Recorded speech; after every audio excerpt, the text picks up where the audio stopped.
Olá, tudo bem? Pessoal, eu estou aqui com a missão e assim, de um grande prazer para mim, tá certo? Que é fazer a socialização desse paper, tá? E de antemão gostaria de apresentar as pessoas que contribuíram grandemente para a formulação desse trabalho, que é a nossa tutora Márcia Helena Lobato Teles. Professora, muito obrigado, tá certo? Por nos guiar nessa carreira acadêmica, por perpassar essas experiências de vida, tá certo? Em relação à educação, muito obrigado, tá certo?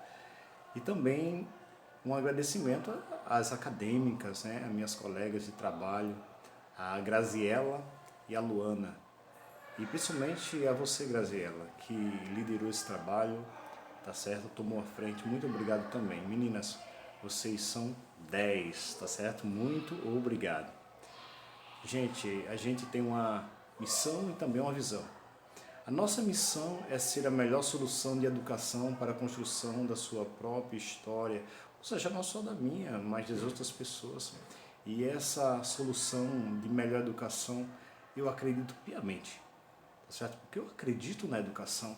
Eu acredito que a educação ela muda os padrões, ela muda a sociedade para melhor, logicamente.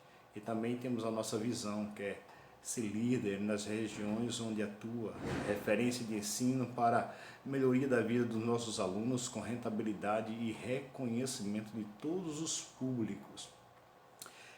Só o fato de você ser uma referência para seus alunos, para a sociedade, para, sei lá, para seu vizinho, enfim, dentro de casa, não é? Isso lhe traz um reconhecimento, um certo reconhecimento. Então, essa é a nossa visão em como a gente realmente deve se portar, tá certo?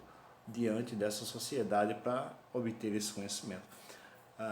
Temos também aqui os valores, e esses valores eles estão pautados em alguns pilares, por exemplo, a ética e o respeito. Respeitar as regras sempre com transparência e respeito é a base do nosso relacionamento com os alunos, funcionários e parceiros. Tá certo? A ética é assim, é um ápice na verdade para viver em sociedade. A valorização do conhecimento não basta saber, é preciso saber fazer. Valorizamos o conhecimento como uma forma de inspirar e aproximar as pessoas. Gente. Aí eu até lembro, né, de uma citação bíblica onde o autor ele diz assim: conheceis a verdade e a verdade ela vos libertará. E o conhecimento contribui, não é, para a verdade. Quanto mais você conhecer, ter esse conhecimento, mais você vai se libertando, né, das amarras, do analfabetismo, você não é enganado, sei lá, na rua, em qualquer circunstância. Então, conhecimento é muito bom e valorizar ele é, tá bem, assim, é, no aspecto cultural, é bem legal, enfim. Também tem a vocação para ensinar. Nossos profissionais têm prazer em educar. Gente, isso aí tá inerente, né? Essa vocação tem que ser inerente do professor, de quem quer perpassar algum conhecimento, né? Então isso está dentro, né? Isso é muito bom ter essa vocação para ensinar. Você, na verdade, não tem uma certa... Se você não tem uma vocação que você acha que não tem, então procure. Procure, que eu creio que você vai achar. Porque a educação ela transforma. A atitude de dono, né? Então, a educação, olha, não somos dono da educação, mas se a gente cuidar ela como se fosse dono dela, seria algo primordial, apesar que a educação ela deve ser passada, né? A educação ela não é egoísta, ela tem que ser altruísta, né? Tem que passar para toda a sociedade, enfim, para todos os públicos que assim precisam. Simplicidade e colaboração, trabalhamos junto como um time, um diálogo aberto, direto. Então a educação também, nesse aspecto, ela não é egoísta, tá certo? Ela tem que ser passada, a gente sempre tem que trabalhar em harmonia, sempre em sociedade, porque estamos diante da sociedade, inseridos dentro da sociedade. Então a gente tem que trabalhar sempre como um time.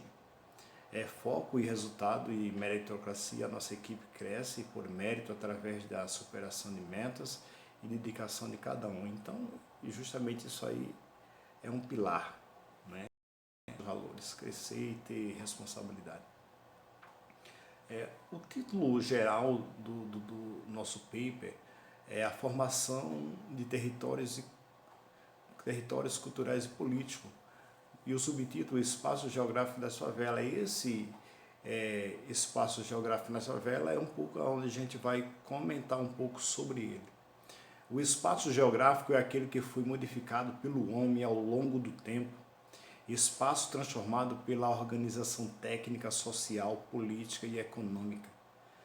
Ele é composto por um meio urbano, rural, resultado do processo de transformação do espaço natural, lugar que não houve o uso de técnica quando ainda não foi mexido pelo homem.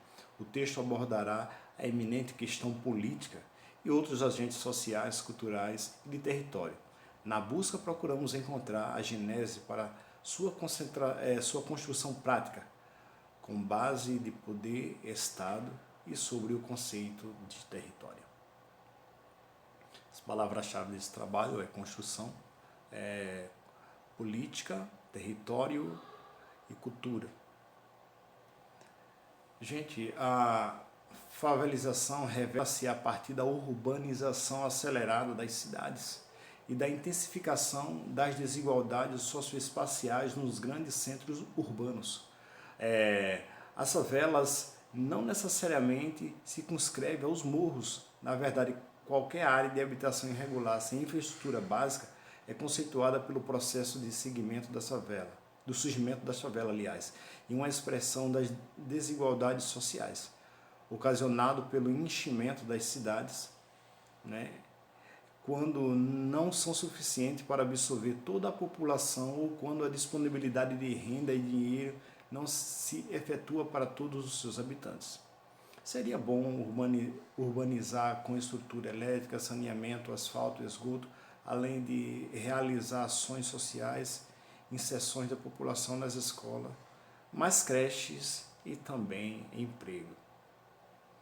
Segundo o IBGE, cerca de 11 milhões de habitantes no Brasil vivem em moradias inadequadas, o que equivale a 6% da população. Esse quadro expressa espacialmente com o processo de favelização. Atualmente, algumas favelas no Brasil foram urbanizadas, ou seja, receberam algum tipo de serviço público básico. Esse tipo de ambiente é resultado de vários fatores: industrialização, mecanização das máquinas nos campos, crescimento vegetativo da população urbana, realocação de cortiços e casas de pessoas de baixa renda para áreas mais afastadas dos centros da cidade, número de imigrantes muito grande, trabalhadores da área rural para a urbana. A migração interna acontece principalmente por motivos econômicos e desastres ecológicos. A mais conhecida história de migração está relacionada aos nordestinos, com o destino da região sudeste e sul, atingindo seu ápice entre 1960 e 1980. Havia outras regiões nesse processo migratório, mas optamos por esse ser um dos mais lembrados da história. Inclusive o estado do Nordeste da Bahia, onde teve um grande fluxo ali na Guerra dos Canudos, começou ali boa parte daquela migração e um pouco da favelização no estado da Bahia. Em seu livro Planeta Favela, Mick Davis, 2006, evidencia sua preocupação em relação à generalização dessa favela. De modo geral, o autor se vale de um conjunto expressivo de dados e informações sobre os mais diversos países para provar sua ideia central, a favelização do mundo, tendo como ponto de partida o relatório da Habitat de 2003, que aborda os desafios da favela no mundo.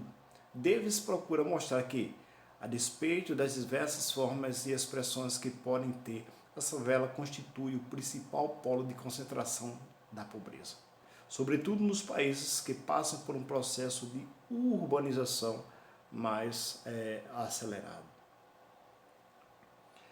Referida àqueles que, marcados com o selo da diferença, seja ela física, cor, raça, deficiência, etc., ou ligada a uma pertença de grupo nacional étnico, comunitário, religioso, etc. Se distingue no seio de um conjunto social ou cultural e pode aí ser considerado como fonte de mal-estar ou de ameaça. Jodelet, 1998, página 48.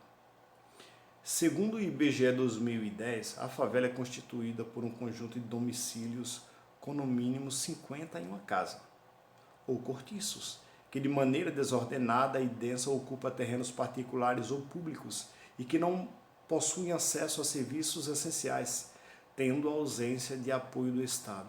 Assim, não conseguindo a infraestrutura básica como água, luz, tendo que encontrar soluções próprias. Os moradores organizam-se de acordo com suas possibilidades.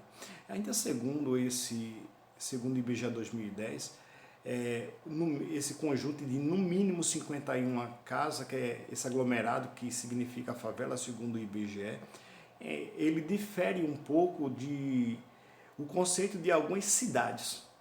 Em algumas cidades, por exemplo, aqui nessa região de Vitória de Santo Antão, aqui em Pernambuco, no interior de Pernambuco, o conceito de favela ele chega a ser muito menos de 51 casas. Apenas pelos traços, né? Falta de iluminação, esgoto a céu aberto, aí isso já está uma característica de favela, pelo menos aqui nessa região aqui de Pernambuco. A nossa metodologia, né? Durante a pesquisa foram realizadas diversas leituras de artigos, textos de trabalho, conversas com colegas de serviço que moram em favela, algumas ideias relacionadas ao conhecimento do dia a dia. Né? Alguns relatos são referentes à vivência. Então, essa metodologia no qual estamos aqui esclarecendo para vocês, algumas experiências foram de alguns moradores, né? Como é a favela, quais são as características, como é viver nelas. Né? Então, essa metodologia foi bastante assim, eficaz para a formulação desse trabalho. Pode-se observar que a desigualdade, a discriminação segue até os dias atuais. Vivenciamos momentos em que vemos família morando afastado dos locais urbanizados para tentarem obter uma vida melhor. Porém, essa não é uma realidade e estes acabam tendo que viver em lugares afastados, precários, sem saneamento básico, sem luz, sem esgoto, até mesmo sem ruas para chegar a alguns locais. São pequenas vielas que mal cabem uma pessoa, à mercê dos traficantes, que normalmente dominam as áreas, trabalhadores que muitas vezes dependem dos ônibus, e tem essa dificuldade, né, de acesso aos seus trabalhos, esses que moram na favela. Infelizmente, diante de tantos problemas, não vemos uma maior preocupação dos líderes políticos para uma melhor resolução desses problemas.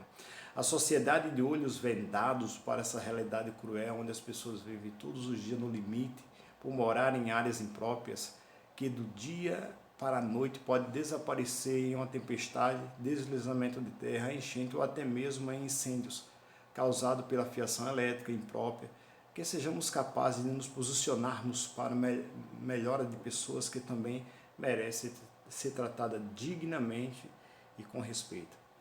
Essas são as nossas referências e desde já, como eu iniciei, gostaria de agradecer a vocês, todos os meus colegas da faculdade, a professora, e que vocês possam ficar com Deus. Muito obrigado, tá certo?